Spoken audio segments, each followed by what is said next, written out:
Bro really wants to be Internet Shaquille Extra. Bro really wants to be Mogul Male. Hello, this is Celerity Dust, and this is 10-minute talks, where I talk for 10 minutes and post whatever is usable. I've kind of made a second channel, haven't I? By the very conceit of my current YouTube channel, accidentally made what many successful individuals would as a second. There is this trend amongst popular content creators who have a very popular venture, right? Ludwig with their streaming videos. I'm not sure what actually came first, if the Vlogbrothers was the powerful one, or if Crash Course and SciShow were enabled through Vlogbrothers. Extra Shaquille being a couple of non-cooking video essays and rambles, opposite Internet Shaquille's cooking videos and wisdom. A lot of creators spin off into this ramble space, and it is a facility, a vehicle for people who enjoy them to be able to see them more, to say hello more, to be around more their favorite creator.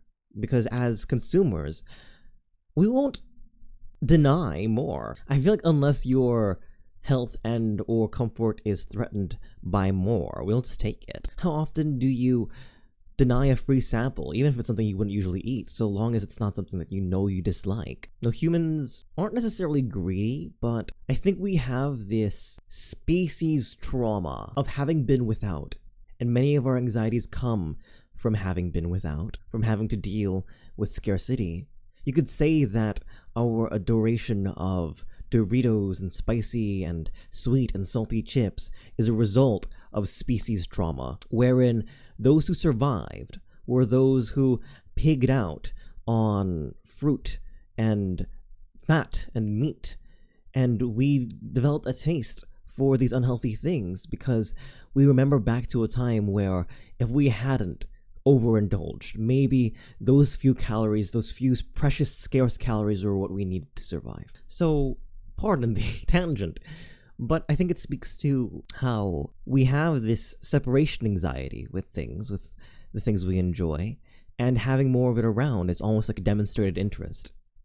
A creator can't necessarily show us individually, oh, I like you, I care about you, I appreciate you, but we can form the illusion, like the sock puppet mother, that they care for us by making the space more comfy. To continue explaining my references, they tested attachment with monkeys, where they had a monkey made of wire and metal and had particularly a means of giving milk from that wire mother, and they had sock puppet mother, which had no use except for comfort, but the monkey would go to the soft one instead of the one that gave them food.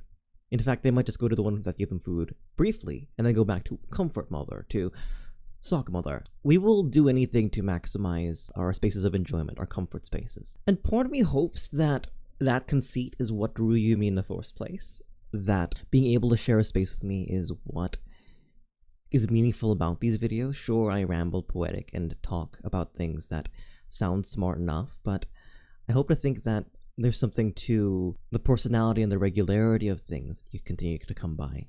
Especially since it's a second channel, right? The occasional VTuber or self-help video will pop off, but I think generally I'm almost satisfied with 800 plus followers. I'm almost happy talking like this, in this format, a little bit every day. Someone has likened it to journaling in my comments, and I don't think that's necessarily wrong. And perhaps this is a call sign for you to start your own journal. What does a main channel look like for me, then?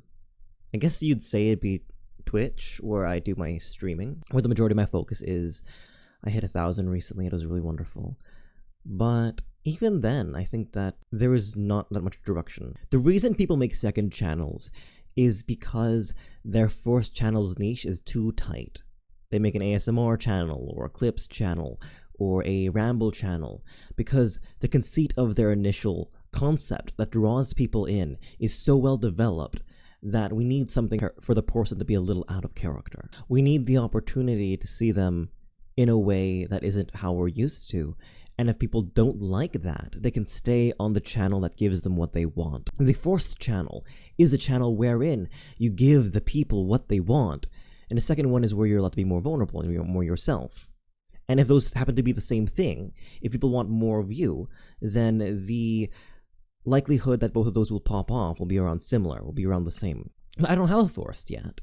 And I think it speaks to a fundamental lack of understanding of my appeal. I was having a conversation with a buddy recently. We were celebrating, in no fewer words.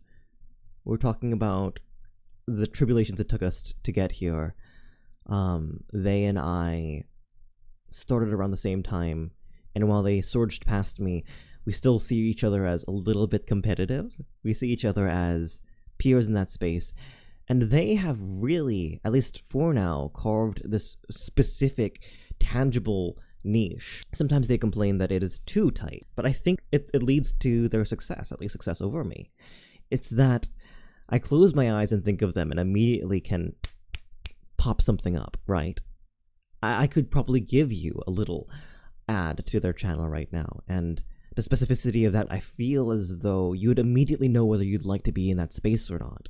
Versus some other peers of mine who I speak to what I know of them, but I'm not sure if that reflects them. Having that consistency, that assuredness that someone will perform again and again the way that you enjoy them, is the reason why people cut up their career into different spaces. Rather, cut their content into different spaces. I think there's this idea in the VTuber space, but also I think in interpersonal conversation aside of content creation, that authenticity is being whatever you are or whatever you want to be. And if you're trying to do something else, you're being inauthentic. But I think trying new things, prototyping yourself, is the search for authenticity. Ding ding ding, 10 minutes.